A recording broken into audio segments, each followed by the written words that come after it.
Labas, Montai. Jei gali trumpai pristatyk save. Labas, esu Mantas Bartulis, trečio kurso studentas viešos komunikacijos vadovų universitete. Dirbu Kas vyksta Kaune portale ir dirbdamas šitame portale sugalvojau tokį projektą Kitokie pasikalbėjimai. Paprašau. Kaip ir kam kilo idėja įgyvendinti Kas vyksta Kaune žiniasklaidos projektą? Patį projektą Kas vyksta Kaune? Taip. Kas vyksta Kaune, tai aš pats, kadangi esu iš Šiaulių, tai prisijungiau prie jo tik tai praėjusią pavasarį, tai net nežinau tiksliai kiek yra metų, bet įgyvendindamas sugalvoti jį du socialinių tinklų specialistai, vienas labiau susijęs su Google, kitas labiau su Facebooku. Tai sujungė bendras jėgas ir įgyvendino tokį projektą. Kokios tavo pareigos ir asmeninis indėlis projektui Kas vyksta Kaune? Oficialios pareigos tai yra projektų vadovas, bet rūpinos ir kažkiek ir marketingu, ir to prekės ženklo sklaida, projektų kūrimu, projektų gyvendinimu, organizavimu ir taip toliau. Kodėl pasirinkai dirbti projekte Kas vyksta Kaune, o ne kitoje žiniasklaidos platformoje? Geras klausimas. Nežinau, tiesiog Kaune, mokiausi Kaune, gyvenau, tai ir kažkaip patrauksiu širdies buvo toks projektas. Tiesiog pats gal principas toks tiko man, labai artimas ryšys tarp skaitytojų ir tų redakcijos. Man atrodo, net analogų Lietuvoje netikras projektas, kai tiesiog visas miesto gyvenimas vienoje vietoje. Nežinau, tiesiog tiek. Supratau. Kokios skiltys Kas vyksta Kaune dienraštyje yra populiariausios, labiausiai pritraukiančios skaitytojų dėmesį? Tai turbūt kaip ir kiekvienam portale, tai kriminalai, pramogos. Tai kriminalai generuoja daugiausiai tų, kaip mes vadinam, klikų paspaudimų. Visokios pramogos, fotogalerijos taip pat. Tai tiek paprastai. Kaip manai, ar Kauno Kas vyksta Kaune dizainas yra patrauklus skaitytojui? Aš taip atvirai pasakius, tai nemanau. Iš tikrųjų, dizainas galėtų būti iš tikrųjų ir kažkiek gal netgi modernesnis. Dar šitam reikia padirbėti, bet manau, viskas yra ateityje. Supratau. Kalbant apie tavo projektą, kaip kilo idėja sukurti laidų ciklą Kitokie pasikalbėjimai? Aš pats biškį anksčiau domėjausi visokiom amerikietiškom pokalbių laidom, kurios vadinasi Late Night Show Amerikoje. Ir kažkaip mačiau dar tokią neišnaudotą nišą Lietuvoje, tai plus buvau dirbęs žiniasklaidą, turėjau ir tų pažinčių ir gal kažkiek tos praktikos su tais interviu įvimais ir taip toliau. Ir kilo tiesiog tokia idėja ir po biškį įgyvendinant supratom, kad tai gal po biškį artėjant link to Late Night Show pokalbio, tipo formato. O dabar jau, manau, diena iš dienos irgi naujos idėjos ir artėjam, kad būtų gal ne kaip amerikietiškas variantas, bet kad būtų pristaka. Su kokiais sunkumais teko susidurti projekto įgyvendinimo pradžioje ir dabar? Visų pirma, tai visada, kai būna kažkoks dalykas nežinomas, yra sunkiau pritraukti žmonių ir mūsų atveju tai buvo sunkiausia pritraukti svečius iš tikrųjų.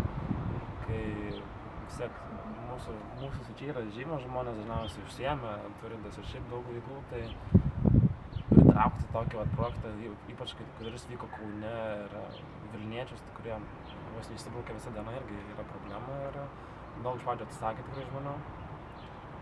Paskui, aišku, buvo problema ieškoti rėmėjų, irgi nežinomas projektas čia, kuris nei televizijai, nei ką, tai irgi buvo šitokia problema. Tiek visokių buvo problemų, kurios irgi išsisprendė su patirtim, su praktika, su daugiau renginių skaičiumi. Supratau. Kokiomis dažniausiai temomis šnekate laidos Kitokie pasikalbėjimai metu? Labiausiai tai gvildenamos temos apie pačius pašnekovus, gal jų biografija iš tikrųjų, gal jų istorijos šiokios, bet dabar turim užsibrėžę tikslą kalbėti labiau aktualiomis temomis, kažkiek tokiom kalbam, bet dar labiau padaryti tokį aktualų dalyką, kuris nebūtų toks archyvinis. Temos šiaip tai yra nuo A iki Z, plus turi patys žiūrovai teisę įsikišti, tai gali moderuoti pokalbį eigą. O kaip rinkotės vietą laidai kitokie pasikalbėjimai? Turim porą kriterijų, kad vieta būtų jauki, nes pačių pasikalbėjimų idėja yra tokia, kad žmonės turi jaukiai praleisti vakarą su savo draugais, pasiklausyti intelektualių pokalbį. Tai neturi būti kažkoks naktinis klubas ar koks, nežinau, tiesiog jaukiai, pavyzdžiui, vasarą turi būti, aišku, vieta po atviru dangum, Ryšių kiemelis Kaune puikiai tiko šitą vietą. Pati pradėjom projektą Punto Jazz Palėpė, kuri irgi buvo labai jauki vieta ir plus turi būti kažkur netoli miesto centro, tai būtų patogi lokacija to pačiu. Aišku. Kokį žmogų užtruko ilgiausiai įkalbinėti dalyvauti kitokiuose pasikalbėjimuose ir kodėl? Tai buvo, porą tokių žmonių, kurias tikrai teko įkalbinėti. Tai paskutinė, ilgiausiai, aišku, buvo Beata Nicholson, kaip jau buvau kažkur minėjęs, tai aš jį berods pirmą kartą parašiau birželio mėnesį, paskui turbūt mane kažkaip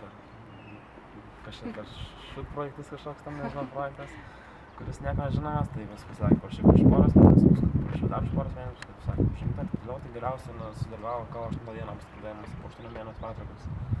Aišku, dar yra tokių, kuriuos įkalbinėjai senai ir dar iki šiol nepasirašė. O kaip renkatės pašnekovus, pagal kokius kriterijus? Jiems pirma turi turėti kažkokią oratoriaus gyslelę, turi turėti humoro jausmą. Nes visgi sudomint žmonės 2 valandas yra vis tiek nelengvas reikalas. Turi būti aktualūs, o ne kažkokie jau savo darbą, nežinau, savo žygdarbius padarę žmonės, kurie dar yra aktyvūs, gal visuomeniniai veikloje. Tiesiog mes netgi patys žmonių klausime ir domimės, ką jie norėtų išvysti pasikalbėjimuose, tai kartais parenkam iš šitų variantų, kas patiems žmonėms įdomu. O kiek laiko užtrunka derinti pokalbio datą su pašnekovu? Įvairiai, labai įvairiai. Čia priklauso nuo pačio žmogaus, bet tai svarbiausia yra derinama data, ar žmogus gali, jeigu negali, tai ne tai, kad keičiam datą, o ieškam kito žmogaus. Tai mes derinamės prie tos negu žmogaus. Ar turi pokalbį, kuris labiausiai patiko tau? Čia kaip toks medalis ant širdies, nežinau, tai man yra pokalbis su Landsbergiu. Ir jis pakėlė, manau, tą projekto kartelę. Toks visgi jau rimtas žmogus, nes vis tiek dauguma buvo tokių jaunų, gal komikų, netgi, aišku, buvo visas humoro klubas, irgi dėl to labai džiaugiuosi. Bet labiausiai įstrigęs pokalbis tai su Vytautu Landsbergiu. Ar pastebėjai, kokios sferos pašnekovai labiausiai domina auditoriją? Tai be abejo bus iš pramogų verslo sferos. Humoro klubas labiausiai sutraukia žmonės. Muzikantai, pavyzdžiui, Andrius Mamontas, Miktavičius, Kas Bekonas sutraukia čia, susakėm, šią salę. Tai aišku, pramogų verslas. Supratau. Kaip manai, kodėl žmonėms patinka taip sėkmingai startavę kitokie pasikalbėjimai? Dar šiol nežinau. Čia reikėtų žmonių paklausti. Aš iš viso nesitikėjau, kad žmonės gali mokėti pinigus šitą, nes mes pirmus renginius darėm nemokamai iš viso. Ir mes manėm, kad padarysim nemokamus renginius ir jie kažkaip, nežinau, atsipirks ar tai per rėmėjus ar ką, bet taip lengvai nesigavo. Tai paskui labai bijojom įvesti simbolinį 5 litų mokestį.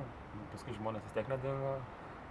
Tai ir iki šiol laikė, nežinau, galbūt, užpildėm tą nišą, kurios nebuvo, tokių pokalbių, late night show tokį formatą, pavyzdžiui, buvo bandymai daryti, Beata Tiškevič bandė daryti su Andrium Bražicku, kažką per LRT, ten, kur buvo Mėnulio fazė, bet nelabai jam gavos, tai kol kas tokių pokalbių kaip ir nėra. Kokie projekto kitokie pasikalbėjimai, ateities lūkesčiai ir tikslai? Tai nestovim mes vietoj ir vis kažką naują mąstom.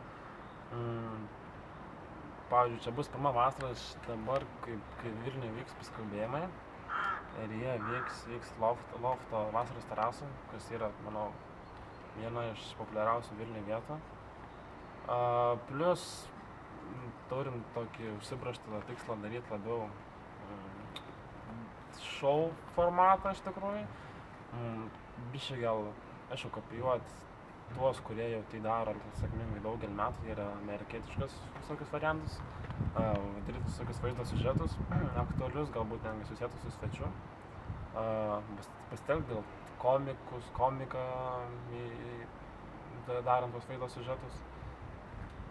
Paskui yra planai vasarą dalyvauti festivaliuose irgi, pavyzdžiui, sudominti žmonės tokia kažkokia įdomia kryptim festivalio, nes tiek žmonės eina muzikos klausytis, tai bus įdomu, kaip bus kalbėjimas, ar pritrauks žmonių, ar nepritrauks. Ir tiek, ir gal netgi turim idėjų kviesti nebe vieną svečią, o netgi gal kelis. Ir daugiau su atrakcijų, bendravimas su žiūrovais, interaktyvo. Mantai, kaip tu asmeniškai manai, ar žiniasklaida Kaune yra pakankamai išplėsta? Kaune, nepasakyčiau, nes šiaip tai Kaunas kaip antras didžiausias miestas, manau, biškai jaučia tą didžiojo brolio sindromą, kalbant apie Vilnių, kur viskas yra sutelkta visos redakcijos ir netgi toks pastebėjimas, kad, pavyzdžiui, net Delfi neturi savo normalios redakcijos Kaune. Tai biškai keistoka ir šiaip, jeigu turi redakciją, tai dirba ten 1, 2, 3 žmonės maksimum čia. Tai gal sakyčiau dar taip, iš tikrųjų yra tikrai dar kur plėstis šito klausimu. Ar tavo akimis Kauno miestas yra kūrybinis miestas? Aš tai iš tikrųjų džiaugiuosi labai jo visokiam inovacijom kūrybiniam Kaune. 3 metus gyvenu ir čia vis kažkas, kas mėnesį, kas savaitės, kažką naujo atsiranda, tai jo, tikrai taip. Tai dėkoju Mantai už pokalbį ir už išsamius tavo atsakymus. Ačiū už klausimus.